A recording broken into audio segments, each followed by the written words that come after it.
So just to introduce to the guests who our speakers are, I posted it in the poster, but just to remind everyone that for Ruey first, Ruey is the co-founder of Happy People Consultants.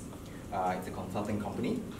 She has had 18 years of experience working in Midland, offshore Jersey, and has worked in HSBC Group in countries like Brunei, Singapore, Hong Kong, and Malaysia. She is a certified behavioral consultant and certified practitioner of neuro-linguistic programming. And she is a certified change management integration, which she is involved in HSBC to set up teams. So she's the person that's involved in making teams, so hiring people and make certain teams in the company. Yeah. And next one we have the wonderful Chui Hian Lim. Yeah, of course.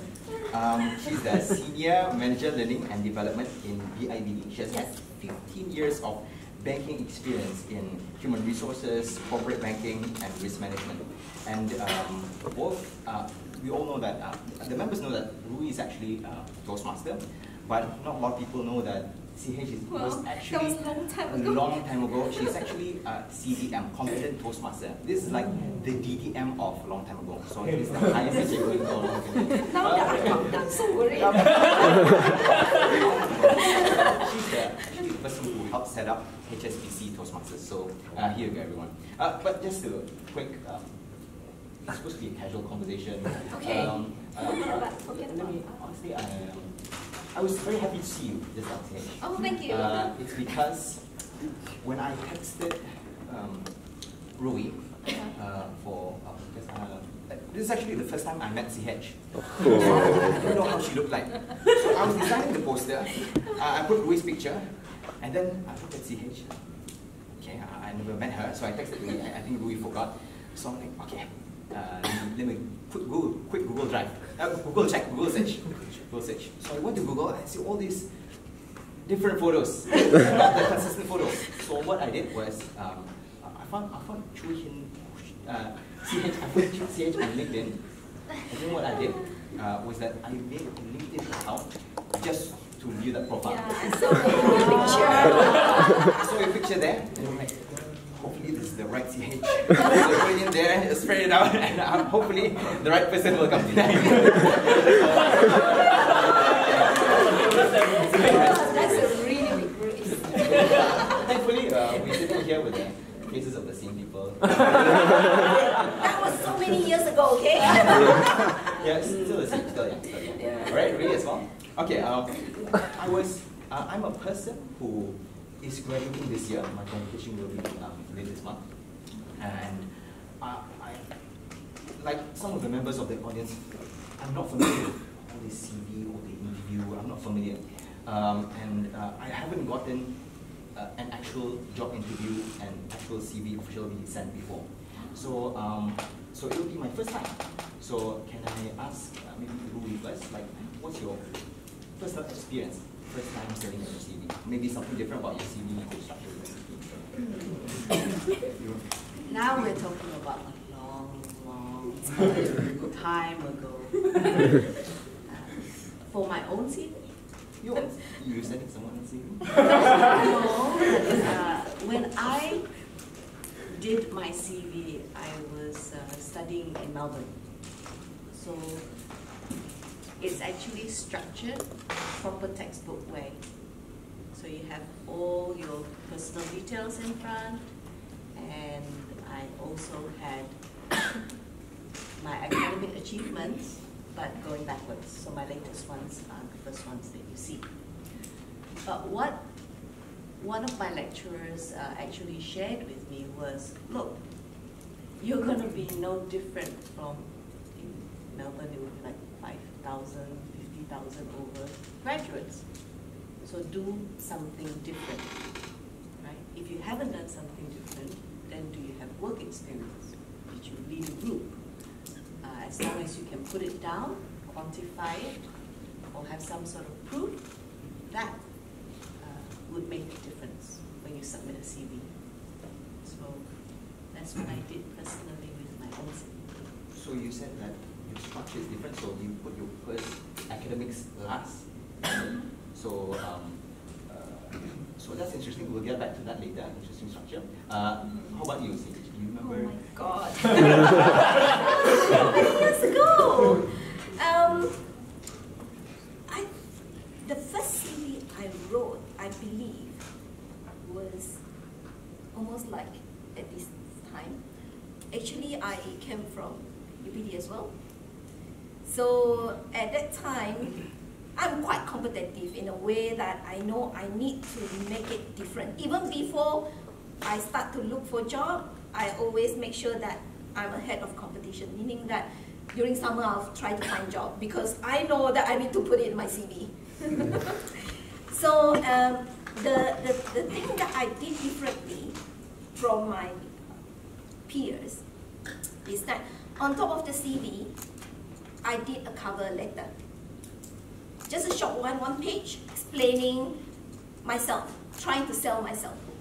Yeah, telling them what are my characteristics, what are my strengths, and what I'm patient in.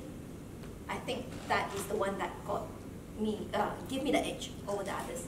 That's nice. That's nice.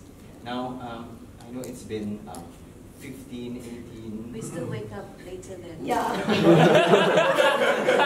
Establish that. Check. Yes. Now, from that stage, now you're after 2 decades of working. Now you've gone through numerous CVs. It's part of your job to look at CVs. Now, at the beginning you talked about it's important to stand out, right? So, in your personal appearance, now with your experience, what do you think makes a CV stand out? Starting from Ruey. Well, I haven't been recruiting since 2013, but I've seen quite a fair bit. What it would make a CV stand out to me is that, you know how we're very, very busy, and anything that's more than 4 pages, forget it. So if someone went and a good quarter was spent on primary education, or on maybe they won a talent contest in the primary school stage or secondary school, it's kind of moot. Is it That- necessary? No, you could have made it more streamlined. I mean, one of the things that we learn in Toastmasters is how to use your words impactfully. So you don't have a whole paragraph dedicated to it, but just simple to read. So simple text, not a lot of pages, maybe 2 pages. It depends on what type of job that you're going for, but normally, I think between 2 to 4 pages is a standard that we would receive here locally. But the paragraphs, no paragraphs, just short, simple sentences. That would be easier to read because that is, you in HR, they were more unfortunate. They would see like hundreds of CVs. So when you're vetting through it, it's very easy to get confused. And I was very lucky that we can manage it. Yeah, this then maybe can go.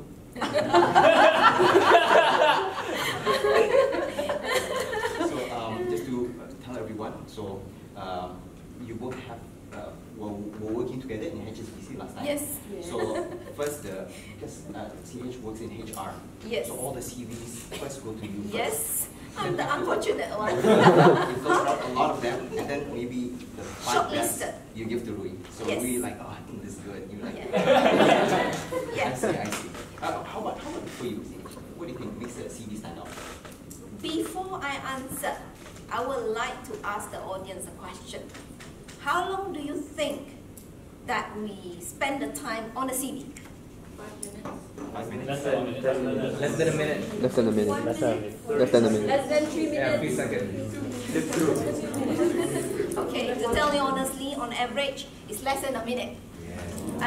Maybe around 8 to 10 seconds. Especially if you have a stacks of CV. Yeah? So remember that we don't have a lot of time. We will spend a little bit more time, maybe 2 or 3 minutes more, if that CV caught our attention. So you have a time gap of maybe 10 seconds the most to catch our attention. When you catch our attention, you have additional maybe 2 minutes. We'll go through. Yeah? So the rule of thumb normally for a good CV, try not to exceed 2 pages because we really don't have time to tell you honestly. Especially if we are in the, recruitment drive. Normally, especially nowadays, last time, 10 years ago, when we advertise a job, normally we'll get this tick, okay? Today, in this economy, we'll get like this tick. Even if we are not advertising, we'll get that tick as well. So you have to make it stand out. Normally, what catches my attention, sorry to say, is the presentation overall, whether it's neat or not. Yeah? Presentation as in how the structure, yeah, the design, the structure, the alignment. If I see like alignment all over the place, okay, later. Oh, okay. Or it is very wordy, I'll say, okay, later. So the CV has to be visually attractive. Visually attractive. You can put maybe a column, small column, for one paragraph to describe your strength or how you want to sell yourself. But the rest are just bullet point. It depends on what position you're applying. The more senior or the more higher position that you're applying, the more you should spend on your current roles and responsibility, what you have done so far. Rule of thumb is very easy. You put what, you don't put everything, not your whole life, not about your family, but you put the thing that will help you to get the job that you're applying. Yeah. Since we need to speed up. Okay. It's alright. I am well known to be condescending. No. So I have to be. Yes. I have to be nice. I'm looking at the light. Okay. Anyways, with all due respect, we talked about what makes a CV really good, right? And then you're the person who fills out a lot of these CVs, right? What is, for you, the deal breaker in this CV? Like, you see that thing? No, definitely no. Some people, they just send us a stack of certificates without CV. Yeah, that is definitely a no. CV, I think it depends on the position. Again, go back to the position. If I'm looking for somebody who is very detail conscious, I'll see how detail conscious are they. Are there a lot of grammatical errors, typos? If they say there are somebody who is, or I need somebody who is very focused, I would see whether their CV is succinct enough or not, concise enough or not. So what they say reflects on their CV, that's why you look at that. Right? How about you? What's a deal breaker for you? Deal breaker for me would be smaller details because she would have cleared out all the ones that look like over artistic ones. She would have vetted out things that were unreadable. She would also vetted out those people that couldn't put the sentences together. For me, I look at the CV, I would normally flip through, and if they do not have any sort of work experience, that would be on that goes to the bottom of the list. Right. Only because when I was interviewing, it was for management level, where these people would be looking after other people. So if you come in without the people experience, without the communication experience, then that worries me for you to come in at that level. That's my deal breaker. I see. When you don't have the experience, like how I want to give a chance also. It's very difficult. So you look at the details, the fine details, right? Okay, very nice insight from. I think I learned a lot from both of you. Now, if you look at the timeline, the beginning, you send your CV goes to CH goes through a lot of those tedious process, and then somewhere along the lines, it goes to Ruey, and then Ruey looks at the CV again, and then afterwards, then we move on to the interview session. After all that filtering process, and then maybe the top 5 will get the interview session, right? So now we're moving on to the interview session. I have a question for you. Personally, what is the best interview session you've ever had? Like someone walked in for the first minute, and congratulations, you get the job. We never do that. We don't normally do that. But I think the best candidate is somebody who is very positive. They don't necessarily need to be very confident, but certain level of confidence, of course, would help them. I remember somebody who come in positive, they ask questions.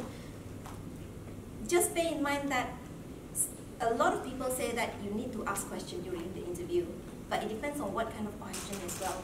A lot of people ask the question on benefits, what benefits them, you know, like how much is the pay, what are the benefits I get. But I think as an employer, I will look for those who are interested in career progression, what the job entails. Those are the people that will actually make them stand out from the rest. Yeah. So confidence and interest in the job itself. Yes. For you, how about for you, Ruey?